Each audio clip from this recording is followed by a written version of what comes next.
Hey everybody, welcome to the channel. In today's video, I'm going to discuss the dash swap and the engine swap between a 16 valve and an 8 valve. So as you know, this is Clyde's new body, which is an 89. And this is Clyde's original body, which is a 97. So this came with a 16 valve, and this came with an 8 valve.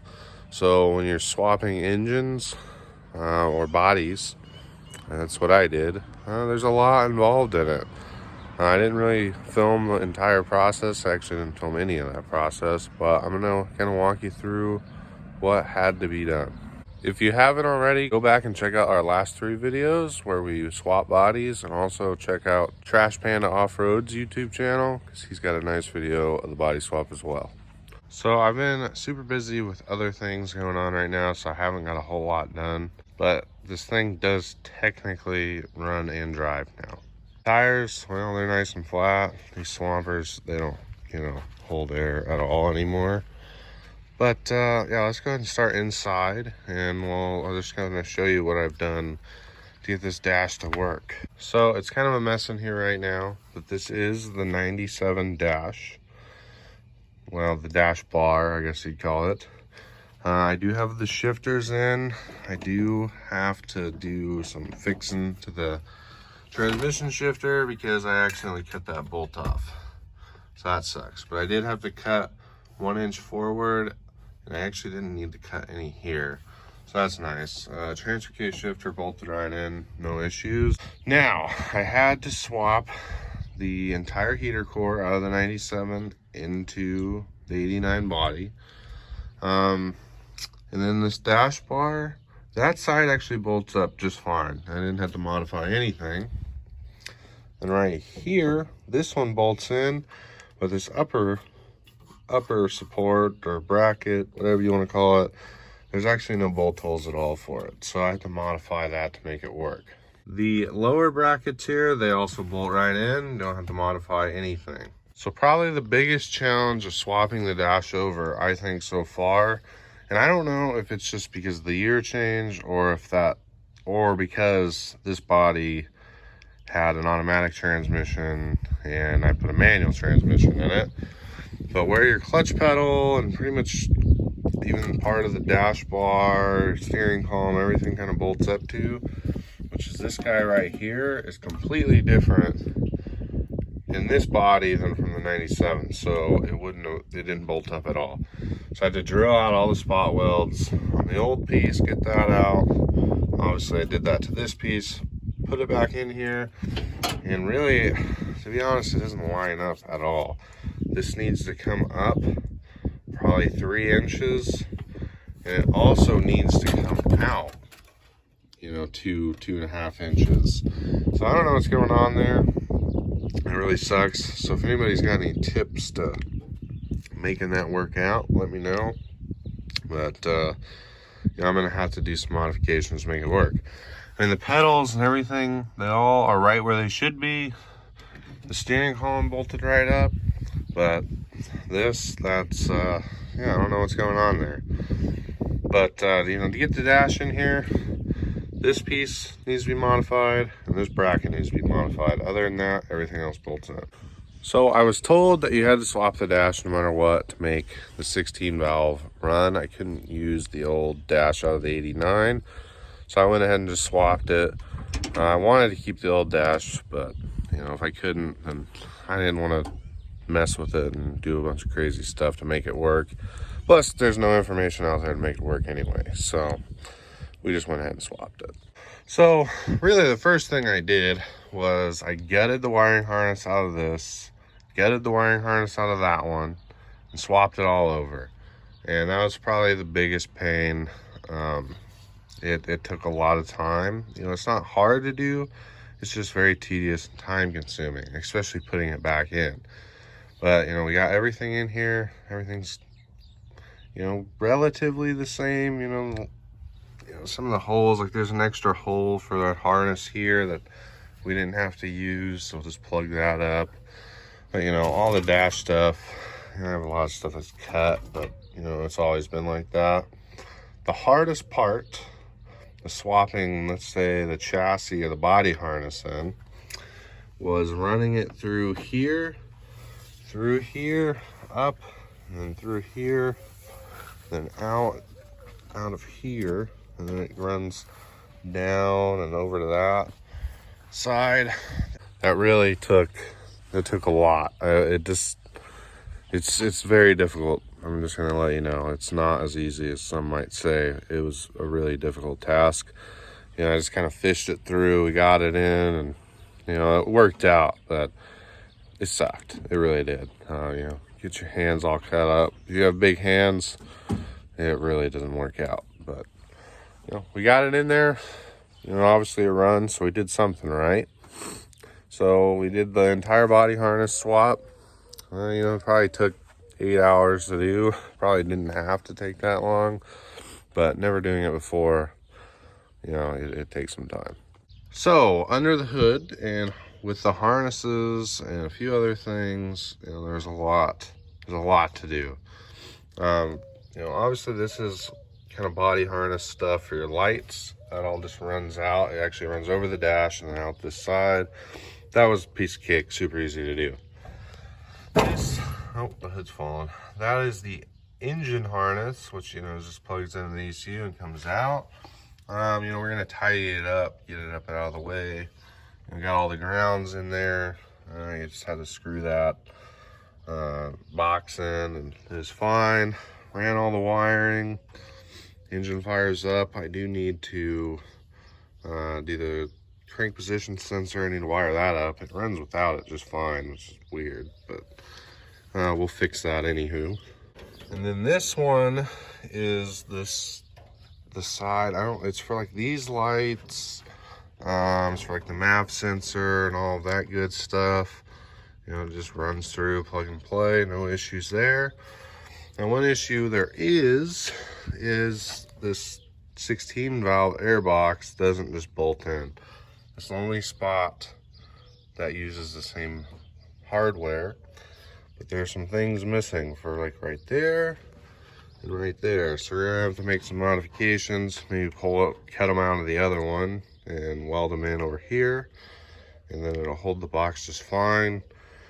Or we'll just build our own, you know, intake and all that good stuff. As far as I can tell, the radiator's gonna bolt right in. There's really no difference. Actually, it was never bolted in the original Clyde. It was zip tied in, but we're not gonna do that. We're gonna do it right. We had to use the steering shaft out of the 16 valve because this has power steering, and this body with the original frame had manual steering, so the shafts are different sizes. I do need to service that thing that's called rag joint. We need to service that because it's all screwed up and steering's tough. Which, that's something we're gonna have to get on really soon, is upgrading the steering. So if any of you have any good ideas what I should do to the steering that's not full hydro, let me know, because I kind of want to do like a GM style pump. Just get a whole new steering box, tap it for hydro assist, and just do some kind of high steer on it, because these pumps just cannot steer, even these 38s. You know, it worked for a while, but it's garbage. It's really just a bad setup. So, you know, if you got any ideas, let me know, because, you know, I really want to do the GM style pump. Maybe change the crankshaft or the crankshaft pulley to like the V-belt style on the front, because you need the V-belt style for the GM pump anyway. I'm not sure. If you have any ideas, let me know. The clutch cable, it bolts right in, so that the factory holes there with, you know, threaded holes are there as well. So nothing special there. There's a little bracket, that little metal bracket there, that just bolts right in. You know, nothing special. That was an easy task. Didn't have to do anything crazy. So basically, the next things I need to do is obviously tidy up all the wiring in the engine bay, just to make it clean, make it not touch anything. And then I need to finish all the dash stuff and get the plastic on there. Finish, you know, plugging everything in, and finish the HVAC system, so that shouldn't be too bad. I think it'll be pretty easy. Get a plate to cover that up, find a new bolt. I do need to get this ECU somewhere, or ECM, whatever you want to call it, because it was just hanging there in the old body, and I don't want it to just hang there. I want to put it somewhere nicely so it doesn't get damaged. I am gonna have to go through all of the wiring and wiring the taillights correctly, because that was all cut because of the previous body. So we're gonna have to do some fixing there. Fuel pump stuff's all good, just need to tidy that up. And obviously wiring headlight stuff, because that's all cut. I do also want to get a grill, like an original grill for it. I just want to keep it looking somewhat Geo Suzuki. Don't want to do nothing crazy. Still need to cut the front and rear fender on this side. This side is already done. I kind of regret doing it before I swapped the body, but I kind of figured I was going to have to, but I didn't. Kind of sucks, but whatever. But once all of the wiring is done, the dash is in, all the lights are fixed, the steering's fixed, I'm gonna get a front grill and some headlights, different tires. I don't know if I already said steering, I'm pretty sure I did. Once all that's done, this thing will be streetable. It will drive down the road. I just want it to be a little safer, because I tried to drive it and I went through a fence, and that's because of the steering, and I haven't hooked the brakes up yet, so we still got to do that as well. So for this body, there's only like 3 more things I need to pull off. That's this tab for the airbox. That's it engine wise. Obviously I'll take the lights. We'll save the good stuff like the windshield wiper motor and fuel pump. Get this front axle out, shafts out, probably the drive lines, because that stuff's gonna go back to Trash Pan Off-Road. But as far as stuff that needs to come off of this body to go onto that body, yeah, those 2 brackets, maybe the center console thing, that's it. This thing's ready to go to the scrapyard. Well, I am gonna repaint it in the future. I'm probably just gonna do gray with the red accents again. I think it looks really good. I actually really like it. Still need to grind down all this stuff, make it look better, repaint it. This stuff along the rock slider. Probably just get rid of this trim altogether, because it's screwed. It's a wheeler, doesn't need to go win any car shows. It's gonna get beat on. I want to keep it somewhat nice, and it'll be streetable. That's been the whole goal behind this. The streetable crawler. I am gonna keep this Bulldog. We're gonna move them, but we're gonna keep it just to keep, the originality of the Bulldog tracker name. That's what Trash Pan Off-Road called it. So I want to incorporate the Bulldog somewhere on here. It's just, we're gonna end up probably doing like a Trackickoffroad logo on the door. So we'll move the Bulldog somewhere, but we're gonna keep it. I am gonna make a more in-depth video on 16 valve swapping your rig. It's a little different scenario for me because there's a body swap, but I'm gonna cover what to do if you're swapping bodies, or what you're doing if you just swap the engine. I'm gonna try to make a more in-depth video on that, because there's a lot of misinformation out there, and there's a lot of stuff I had to kind of figure out on my own. I was able to call Trail Tough, and they helped me out with a lot of this stuff, so I really appreciate those guys.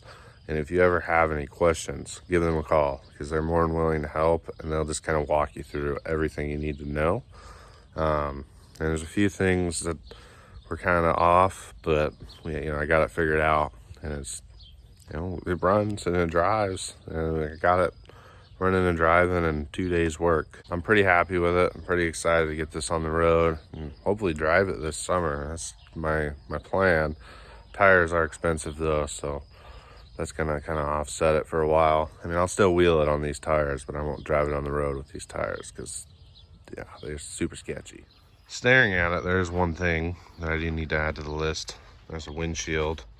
I don't know where to get one. I'm gonna have to do some research here, but if you know where to get one, let me know, because I don't want a cracked windshield, because you can't get a ticket for that. So I know this video didn't have, any work in it. It didn't make any progress. I just wanted to give a little update video just because I've just been super busy. I haven't been able to film this, but I wanted to show you where I'm at with it. I'm gonna do a better job of filming the rest of this process. And, once we start doing the fun stuff, we'll definitely be filming that.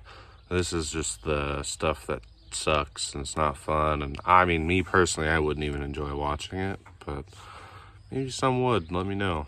And I do plan on doing something with the little S15 back here.